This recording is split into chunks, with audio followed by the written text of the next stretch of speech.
Hello guys, good to see you back. Once again I am back with a new project, and today in this project we are going to build simple calculator GUI with Tkinter that perform basic arithmetic operations such as addition, subtraction, multiplication and division. As you can see, we have number buttons from 0 to 9, then we have clear option, also evaluate with expression. So let's test the calculator, is it work properly or not. So I'm going to type 3 2 and I'm going to multiply with 5 2, and if I press equal to sign, as you can see it returns the result. With that I want to minus 356, then if I press equal to sign, it's return the result. And if I divide it by 3, then press equal to, here you can see it return the result. Now if you want to clear the input field, just you need to press C, this button, and it's going to clear the entry field. It's a basic simple calculator. So let's see how we can create this simple calculator. Let's start the coding. Before we start coding, let me introduce you something.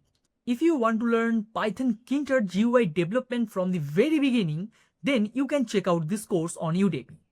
Till today it's come with 7 projects, and time to time I'm going to update new projects on it. It's come with more than a 10+ hour on demand video and 69 downloadable resources. With that, if I talk about course content, first we are going to learn Tkinter window management, then we are going to learn about wizards, we are going to learn about layout management, then we are going to learn advanced wizards, Tkinter event handling, variable data binding, working with dialog boxes, toolbars, how to add images, then themed wizard TTK, then Python object-oriented programming and how we can apply object-oriented programming in GUI.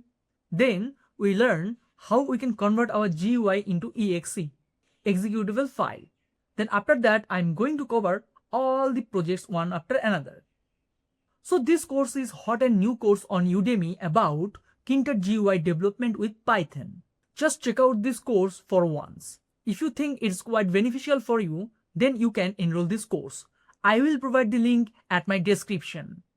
So finally, we are in my Visual Studio Code editor. At first, I am going to import the Tkinter module. So here, I am going to type import Tkinter as tk. After that, I am going to define the root window. So I am going to type root equal to tk.tk class.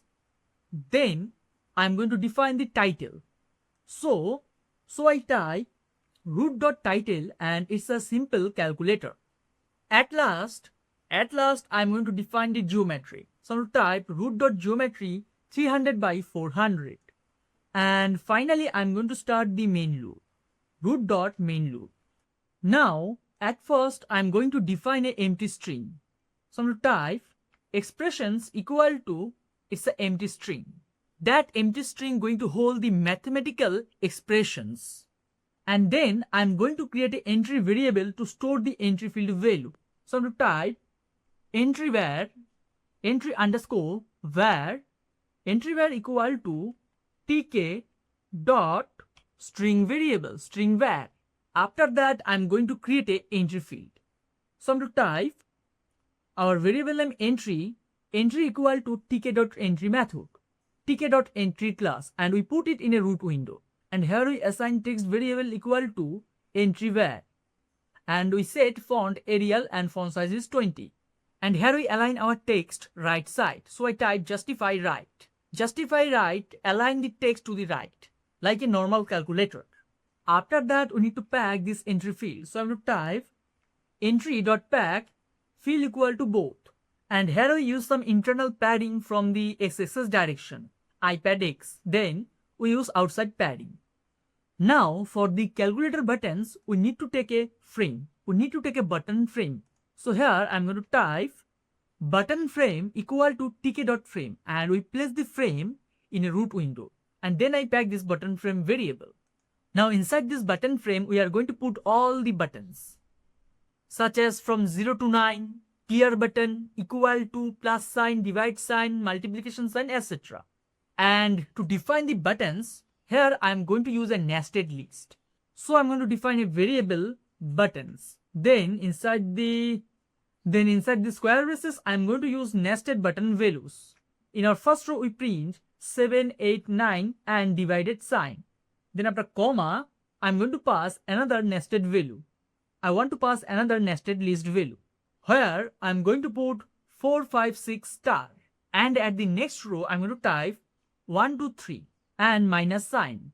And in our last row, I'm going to type, in this list, I'm going to pass 0, clear, equal to and plus sign.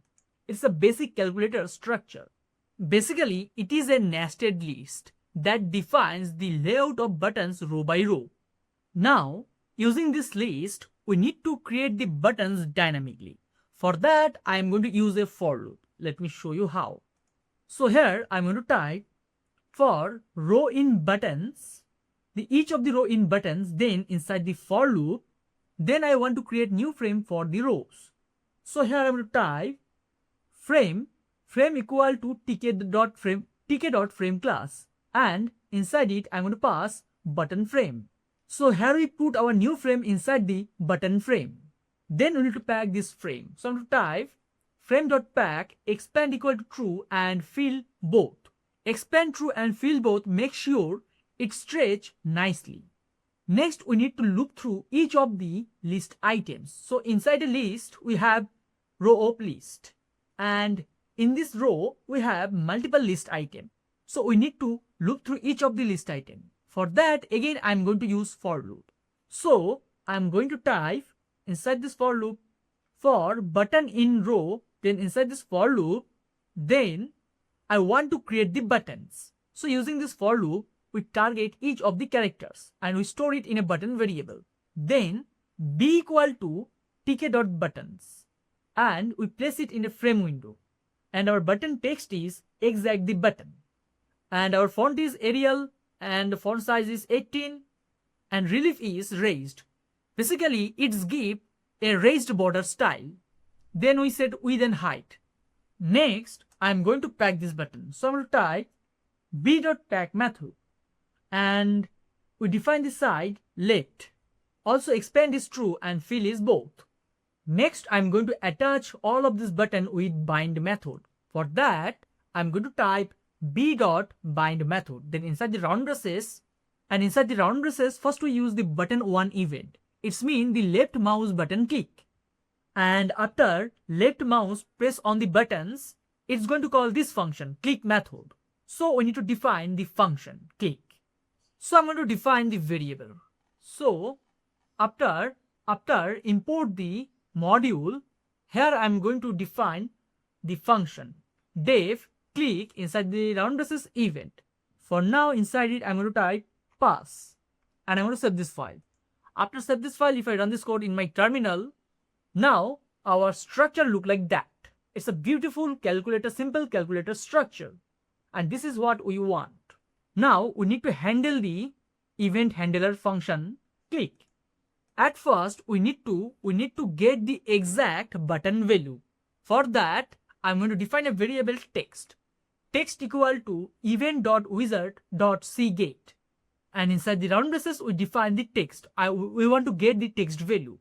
So from the particular event, suppose if user press 1, then from this one event we are going to extract the wizard value, and using cget here we are going to extract the label text value. So one label text is 1, so we get the value and store it in this variable. Basically we extract the button value. At the same way, if we press plus sign, then it's going to get the plus value and save it in that variable. Now remember that variable expression, it's a global variable and it's an empty string. We need to use it inside the function. For that, we need to make it global. Otherwise, our function thinks it's a local variable. So here, I'm going to type global, and our variable name is expression. We make it global variable. This variable going to store the mathematical expression that user is building. Suppose 2 plus 4, 2 divided by 1, something like that. Now I'm going to set a if condition. I want to say case 1. So I'm going to type if text equal to inside the double quotes, if we press equal sign from the calculator, then inside this if condition, I'm going to jump into the try block, try. So if user press equal sign, suppose user type 2 plus 3 multiply with 4, then user press equal sign. Now we need to evaluate this expression, the string expression. For that, we need to use a method called eval, and I'm going to store it in a variable. So I'm going to type result equal to, and here I'm going to use eval function. So I'm going to type eval. Then inside the round braces, I'm going to pass the expression, this variable. So here we pass the exact expression we type in calculator. Suppose 2 plus 3 multiply with 5, the exact expression. And I'm going to process this expression with eval method. It's going to calculate the expression. And then after calculate this expression, I want to convert this expression a string. So I'm going to use str method, str. Then I'm going to put it inside the round braces. So after calculate the value, again we make it a string. Then in our entry field, in our entry variable, I'm going to set the value. For that, I'm going to type entryVar dot set method, and I'm going to set the result. And then again we need to store the value to this expression that we can recalculate it. So I'm going to type expression equal to result. So suppose in our expression we pass 2 plus 2 plus 4. So our result become 8. Now it's going to print the 8 in our entry field, and again it's going to pass the 8 in our expression, that we can use this number for other calculation. Suppose with 8 I want to add 5. So if we type plus sign and press 5, and then again if we press equal sign, then 8 plus 5 become 13. Also we need to handle the exception. For that, I'm going to type except exception as e inside the except block. If there is a problem, I want to print the error.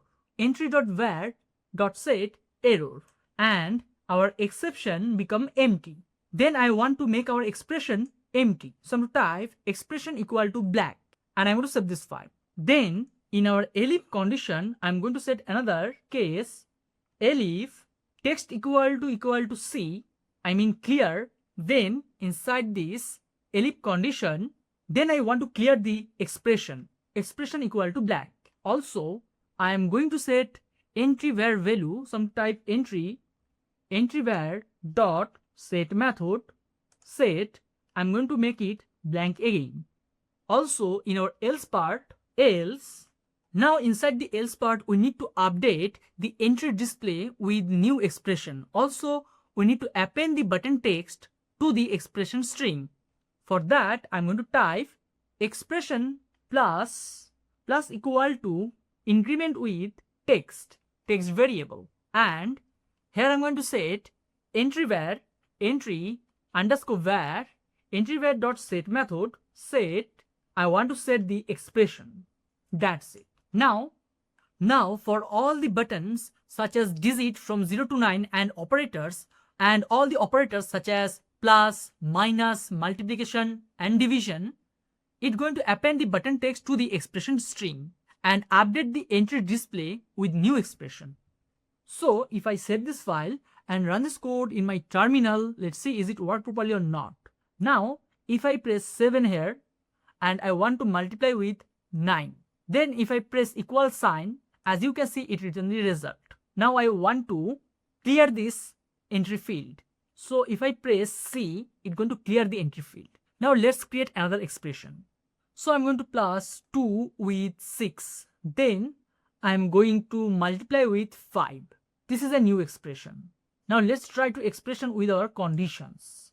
So whatever expression we type, it's going to evaluate. It's going to evaluate the expression and create the result. And it's going to create the result when we press equal sign. After press equal sign, it execute this try block code and create that result. Then after create that result, it's going to send the result to this expression again. Now it's become a new expression. If I multiply with 2, now it's become a new expression and pass to this result block when we press equal to. And whenever we press C, it's going to clear the expression.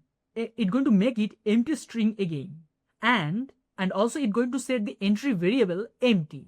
So if I press C, it's going to remove everything from this input field. Then whatever value we get in our else block, we update our entry field. So this is the simple math we need to do for this basic calculator. I hope you will enjoy. So thanks for watching this video. Stay tuned for our next tutorial.